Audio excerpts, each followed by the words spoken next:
Salut tout le monde et bienvenue sur votre chaîne Voilà le français. Maintenant, on va prendre examen complet sur la compréhension d'oral. Premier exercice, on va lire les questions ensemble et après on va écouter l'audio. Vous écoutez une conversation, lisez les questions, écoutez le document, puis répondez. 1. Romain annonce à son père qu'il veut travailler à temps complet, arrêter définitivement ses études, suivre un autre parcours universitaire. Question 2. La décision de Romain s'explique par le coût des études, la difficulté des cours, le nombre d'heures de cours. 3. Le père de Romain lui propose de suivre des cours à domicile, l'aider à chercher du travail, s'inscrire dans une autre université. 4. Romain pense que les premiers mois à l'université ont été utiles parce qu'il a dépensé très peu d'argent, a les idées claires sur son avenir, a pu se passer de l'aide de ses parents. Question 5. Romain pense gagner un peu d'argent en travaillant pour rembourser ses parents, continuer à payer ses études, financer des cours de soutien. 6. Finalement, le père de Romain choisit d'en reparler plus tard, accepte la décision de son fils, trouve le projet trop compliqué. Donc, c'est ça, exercice 1. Maintenant, on va écouter l'audio et après répondre aux questions.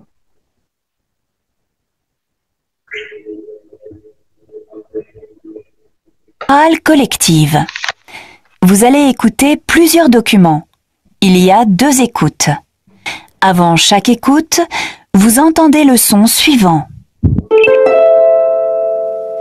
Dans les exercices 1, 2 et 3, pour répondre aux questions, cochez la bonne réponse.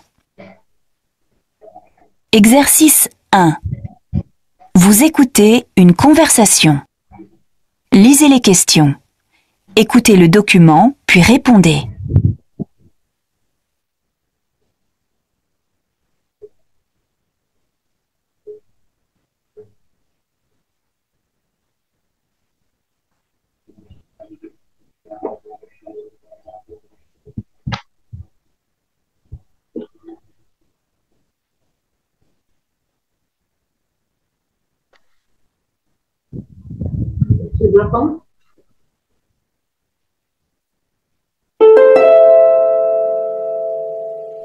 Papa, j'ai quelque chose d'important à te dire.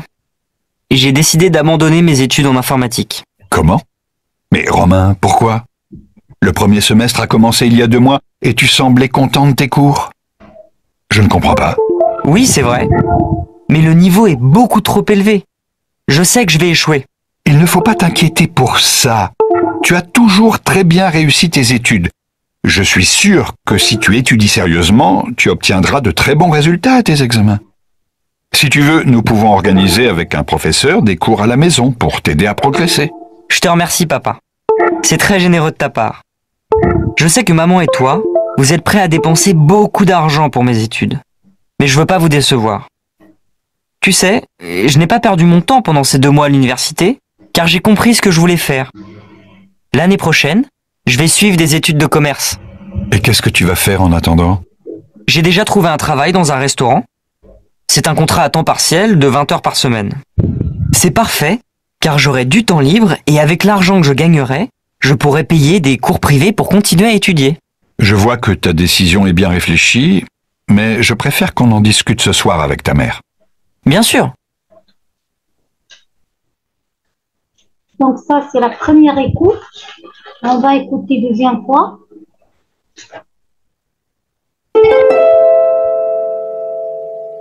Papa, j'ai quelque chose d'important à te dire.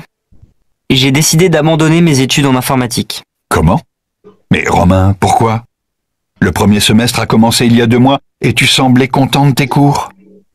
Je ne comprends pas. Oui, c'est vrai. Mais le niveau est beaucoup trop élevé. Je sais que je vais échouer. Il ne faut pas t'inquiéter pour ça. Tu as toujours très bien réussi tes études. Je suis sûr que si tu étudies sérieusement, tu obtiendras de très bons résultats à tes examens. Si tu veux, nous pouvons organiser avec un professeur des cours à la maison pour t'aider à progresser. Je te remercie, papa. C'est très généreux de ta part. Je sais que maman et toi, vous êtes prêts à dépenser beaucoup d'argent pour mes études. Mais je veux pas vous décevoir.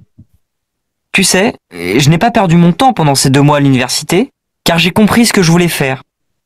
L'année prochaine, je vais suivre des études de commerce. Et qu'est-ce que tu vas faire en attendant? J'ai déjà trouvé un travail dans un restaurant.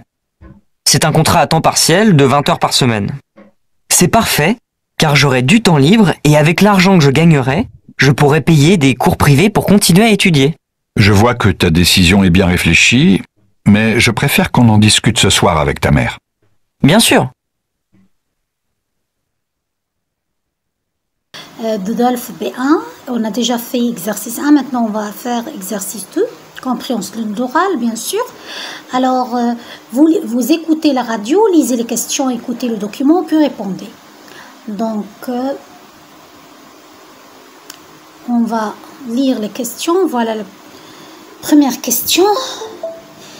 Désolée, je ne peux pas lire, il fait trop chaud, je suis trop fatiguée. Alors voilà question 1. Question 2, 3. Vous pouvez faire pause si vous voulez lire doucement. 4, 5, 6 et 7. Alors, si quelqu'un il veut prendre ce livre, vous pouvez justement me dire dessous la vidéo. Je peux vous laisser link de Telegram où vous pouvez télécharger le livre et les audios aussi. D'accord? Alors, on va écouter l'audio maintenant. Exercice 2. Vous écoutez la radio. Lisez les questions. Écoutez le document, puis répondez. Exercice 2. Vous écoutez la radio. Donc, lisez les questions. Écoutez le document, puis répondez.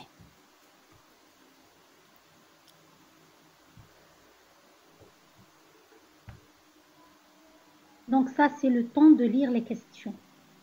C'est comme l'examen réel, exactement. Donc, vous pouvez lire aussi autrefois les questions si vous voulez.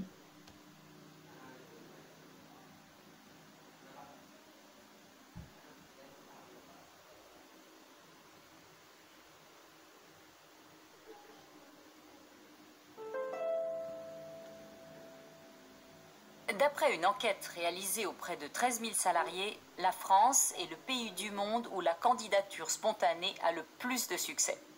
Un quart des candidats trouvent cette méthode efficace.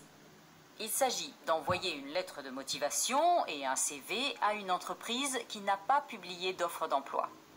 Les chefs d'entreprise, surtout ceux qui dirigent des... D'après une enquête réalisée auprès de 13 000 salariés, la France est le pays du monde où la candidature spontanée a le plus de succès. Un quart des candidats trouvent cette méthode efficace. Il s'agit d'envoyer une lettre de motivation et un CV à une entreprise qui n'a pas publié d'offre d'emploi. Les chefs d'entreprise, surtout ceux qui dirigent des petites sociétés, pensent comme eux. Cette enquête montre aussi que le réseau personnel, la famille, les amis, est plus efficace que la recherche sur Internet. Pourtant, nous sommes en train de vivre une véritable révolution dans la recherche d'emploi. En fait, ce sont surtout les demandeurs d'emploi les plus âgés et les moins diplômés qui s'adressent à leurs relations personnelles. Les plus jeunes et les mieux diplômés utilisent plutôt Internet. Ils souhaitent que les entreprises soient modernes et qu'elles aient par exemple une page Facebook ou un compte Twitter. Ils veulent qu'elles communiquent les emplois disponibles sur des réseaux sociaux professionnels comme LinkedIn et Viadeo, voire qu'elles utilisent les sites de petites annonces comme Le Bon Coin. Et d'ailleurs, tout récemment, une grande entreprise internationale a recruté de jeunes diplômés sur Twitter. Les candidats prenaient contact avec les salariés qui décrivaient leur métier et donnaient des conseils pour rejoindre l'entreprise. Aujourd'hui, ce système est réservé à très peu de personnes. Mais demain, toutes les entreprises vont devoir recruter de cette façon. On organise déjà sa vie en quelques clics.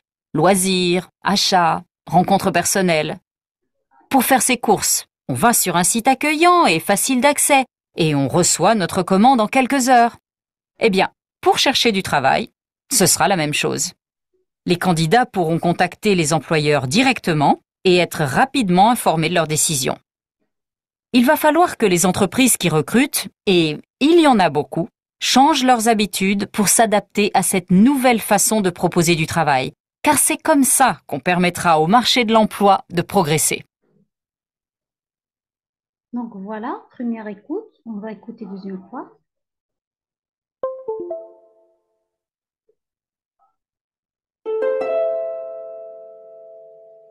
D'après une enquête réalisée auprès de 13 000 salariés, la France est le pays du monde où la candidature spontanée a le plus de succès. Un quart des candidats trouvent cette méthode efficace. Il s'agit d'envoyer une lettre de motivation et un CV à une entreprise qui n'a pas publié d'offre d'emploi. Les chefs d'entreprise, surtout ceux qui dirigent des petites sociétés, pensent comme eux. Cette enquête montre aussi que le réseau personnel, la famille, les amis, est plus efficace que la recherche sur Internet. Pourtant, nous sommes en train de vivre une véritable révolution dans la recherche d'emploi. En fait, ce sont surtout les demandeurs d'emploi les plus âgés et les moins diplômés qui s'adressent à leurs relations personnelles. Les plus jeunes et les mieux diplômés utilisent plutôt Internet. Ils souhaitent que les entreprises soient modernes et qu'elles aient par exemple une page Facebook ou un compte Twitter. Ils veulent qu'elles communiquent les emplois disponibles sur des réseaux sociaux professionnels comme LinkedIn et Viadeo, voire qu'elles utilisent les sites de petites annonces comme Le Bon Coin. Et d'ailleurs, tout récemment, une grande entreprise internationale a recruté de jeunes diplômés sur Twitter. Les candidats prenaient contact avec les salariés qui décrivaient leur métier et donnaient des conseils pour rejoindre l'entreprise. Aujourd'hui, ce système est réservé à très peu de personnes. Mais demain, toutes les entreprises vont devoir recruter de cette façon. On organise déjà sa vie en quelques clics. Loisirs, achats, rencontres personnelles. Pour faire ses courses, on va sur un site accueillant et facile d'accès et on reçoit notre commande en quelques heures. Eh bien, pour chercher du travail, ce sera la même chose. Les candidats pourront contacter les employeurs directement et être rapidement informés de leurs décisions. Il va falloir que les entreprises qui recrutent, et il y en a beaucoup, changent leurs habitudes pour s'adapter à cette nouvelle façon de proposer du travail, car c'est comme ça qu'on permettra au marché de l'emploi de progresser. Donc voilà, deuxième écoute. Donc ça c'est pour deuxième exercice, d'accord? Donc on va prendre la troisième exercice dans d'autres vidéos avec la correction de les trois exercices.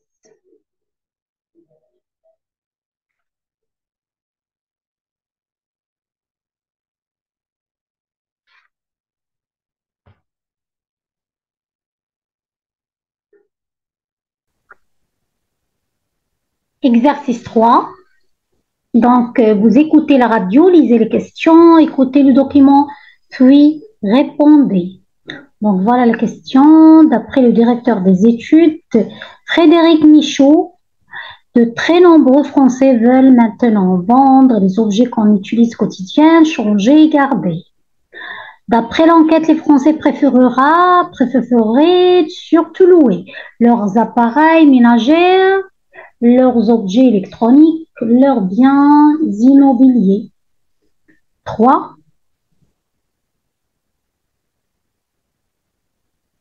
4.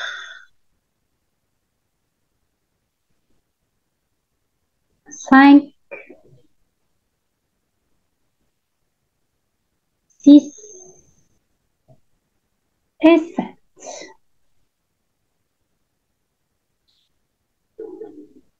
Donc, on va écouter l'audio.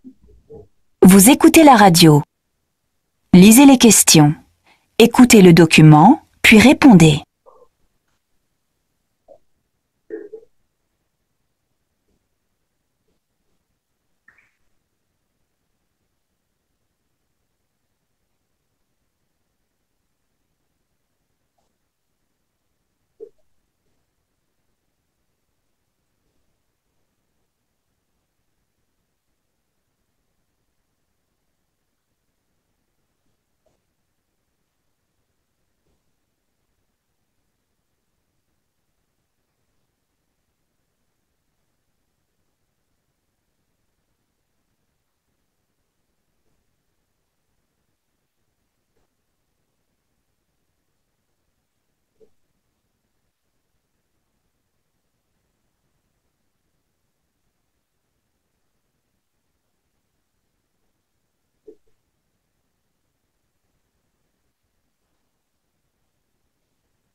D'après une étude de l'agence OpinionWay, pour la majorité des Français, acheter des biens de consommation n'est plus une priorité.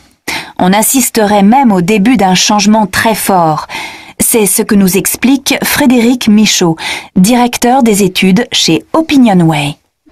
Quand on interroge les Français sur leurs préférences entre, d'un côté, la propriété et de l'autre, le fait d'utiliser uniquement les produits dont on a besoin, ils indiquent clairement préférer la seconde solution.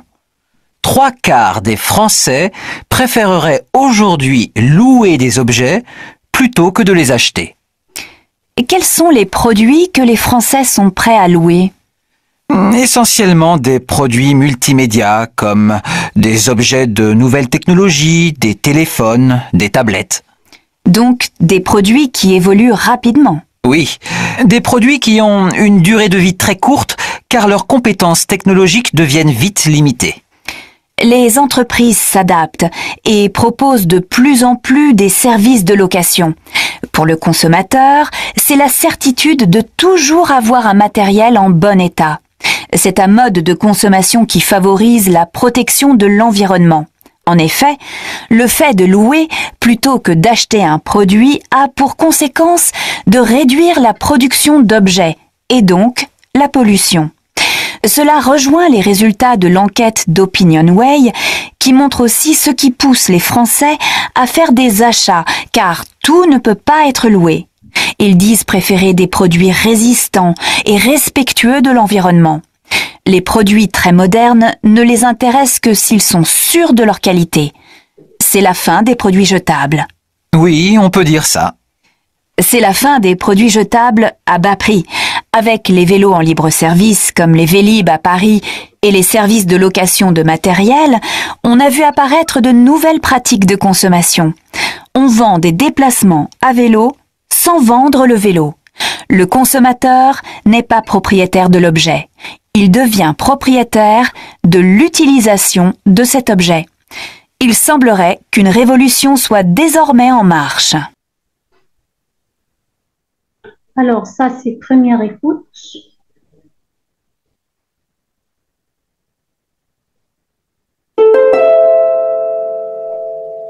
D'après une étude de l'agence OpinionWay, pour la majorité des Français, acheter des biens de consommation n'est plus une priorité. On assisterait même au début d'un changement très fort. C'est ce que nous explique Frédéric Michaud, directeur des études chez OpinionWay. Quand on interroge les Français sur leurs préférences entre, d'un côté, la propriété et de l'autre, le fait d'utiliser uniquement les produits dont on a besoin, ils indiquent clairement préférer la seconde solution. 3/4 des Français préféreraient aujourd'hui louer des objets plutôt que de les acheter. Et quels sont les produits que les Français sont prêts à louer ? Essentiellement des produits multimédia comme des objets de nouvelles technologies, des téléphones, des tablettes. Donc des produits qui évoluent rapidement. Oui, des produits qui ont une durée de vie très courte car leurs compétences technologiques deviennent vite limitées. Les entreprises s'adaptent et proposent de plus en plus des services de location. Pour le consommateur, c'est la certitude de toujours avoir un matériel en bon état. C'est un mode de consommation qui favorise la protection de l'environnement. En effet, le fait de louer plutôt que d'acheter un produit a pour conséquence de réduire la production d'objets et donc la pollution. Cela rejoint les résultats de l'enquête d'OpinionWay qui montre aussi ce qui pousse les Français à faire des achats car tout ne peut pas être loué. Ils disent préférer des produits résistants et respectueux de l'environnement. Les produits très modernes ne les intéressent que s'ils sont sûrs de leur qualité. C'est la fin des produits jetables. Oui, on peut dire ça. C'est la fin des produits jetables à bas prix. Avec les vélos en libre service comme les Vélib à Paris et les services de location de matériel, on a vu apparaître de nouvelles pratiques de consommation. On vend des déplacements à vélo sans vendre le vélo.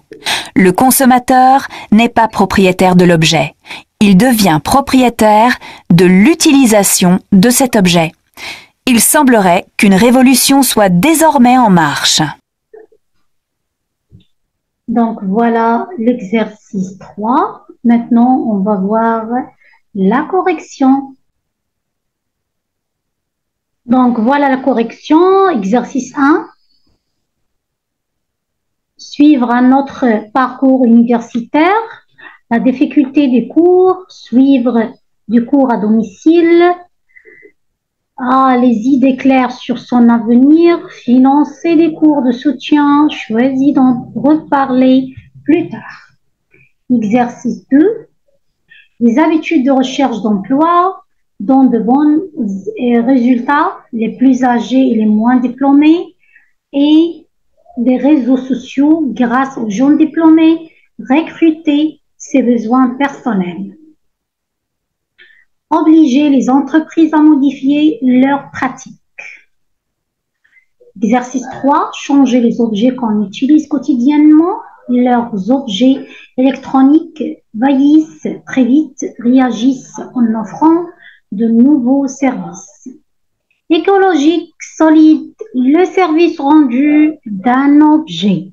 Donc voilà, c'est terminé. Comme j'ai déjà dit, si quelqu'un veut ce livre, vous pouvez justement me laisser un message dessous la vidéo. Comme ça, vous pouvez prendre ce livre pour faire des examens tout seul. Bonne chance. Au revoir.